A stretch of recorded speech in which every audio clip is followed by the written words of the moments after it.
Monsieur le Président du Conseil exécutif, je n'attends pas qu'il revienne, c'est pas grave. Le 1er mai 2016, en Corse, une jeune femme est décédée sous les coups de son ex-compagnon. La veille de ce drame, ce dernier avait consommé des stupéfiants et de l'alcool. Si je débute cette question orale en évoquant ce drame douloureux, c'est parce que cette calamité qu'est la drogue et les conduites addictives qui en découlent ne représentent pas seulement un problème de santé publique, pas seulement un facteur de délinquance ou un trouble à l'ordre public, mais un véritable fléau qui menace gravement notre cohésion sociale. Vous avez souhaité en 2016 solliciter l'ORS, l'Observatoire régional de la santé, pour la réalisation d'une enquête sur la santé des jeunes Corses. Cette étude menée de concert avec les missions locales avait pour objectif d'améliorer la connaissance de l'état de santé des jeunes, notamment dans les domaines des conduites addictives. Les résultats sont alarmants. Je ne vais pas les énoncer, chacun pourra les lire dans la question imprimée. Une étude menée en 2017 par l'Observatoire français des drogues et des toxicomanies a montré que la jeunesse insulaire est également fortement concernée par l'usage de deux autres substances psychoactives que sont l'alcool et le tabac. Le niveau des alcoolisations ponctuelles importantes chez les jeunes est en Corse largement plus élevé que la moyenne française.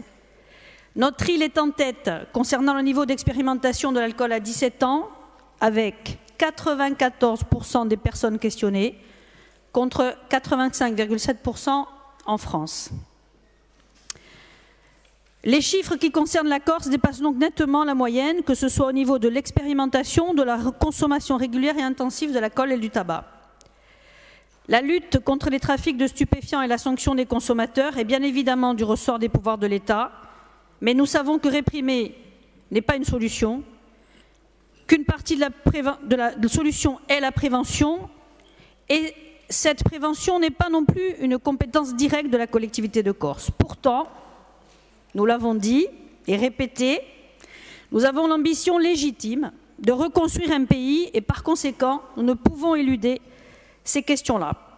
Il est de notre devoir, en tant que citoyens ayant aujourd'hui une responsabilité élective, il est de notre devoir de trouver des moyens de protéger notre jeunesse, car notre projet de société s'adresse d'abord et surtout à elle.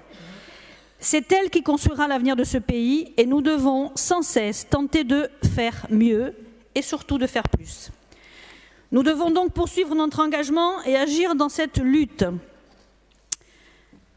Nous avons déjà déployé certaines initiatives comme le Pattu de Juventud, porté par la conseillère exécutive Lauda Guidigé, à travers les actions également de la direction générale en charge d'affaires sociales sous l'autorité de Madame la conseillère exécutive Bianca Fazzi. Mais nous devons aussi mobiliser tous les acteurs, je pense notamment aux missions locales, à l'éducation nationale, aux associations qui agissent. Et nous devons être la force motrice de cette démarche.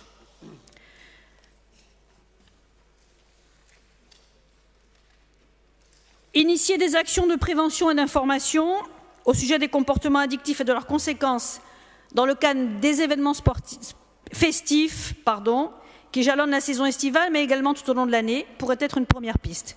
La prévention étant un des piliers de la protection. Aussi, Monsieur le Président du Conseil exécutif, pourriez-vous détailler devant cette Assemblée l'état d'avancement des travaux de notre collectivité dans le domaine de la sensibilisation aux comportements addictifs des jeunes, nous préciser les contours de la politique que vous souhaitez mettre en œuvre, ainsi que les actions que vous prévoyez de mener dans ce domaine ô combien sensible et important. Je vous remercie.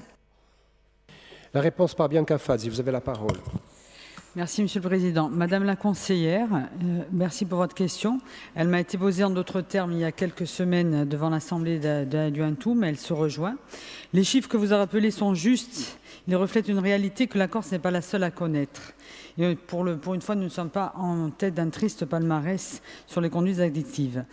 Je livrerai ainsi quelques chiffres à mon tour. L'Escapade, l'enquête sur la santé et les consommations hors de l'appel de préparation à la défense réalisé en 2017 chez les jeunes de moins de 17 ans a permis d'interroger 333 adolescents en Corse. Les résultats de cette enquête indiquent que la Corse reste la région où le taux d'expérimentation du cannabis déclaré est la plus faible, 15% contre 44% en Bretagne, en Pays de la Loire et en Normandie. Cependant, cette enquête, et vous le soulignez aussi, nous alerte sur d'autres dimensions des conduites addictives de notre jeunesse.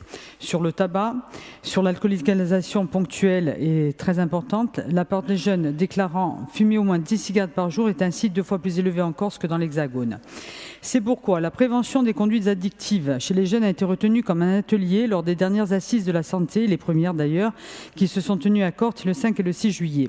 Étaient représentés dans cet atelier plus de 40 participants, dont l'université, les associations de terrain, des professionnels de santé, des élus, les services de la collectivité, jeunesse, sport, protection de l'enfance. Le constat est partagé, il est clair, ces comportements à risque touchent nos jeunes de plus en plus tôt. Plusieurs pistes ont été identifiées que je n'énumérerai pas toutes ici. Parmi elles, certaines me paraissent majeures. Intervenir auprès des jeunes là où ils sont, sur Internet, sur les réseaux sociaux, dans les soirées, les festivals, à l'école.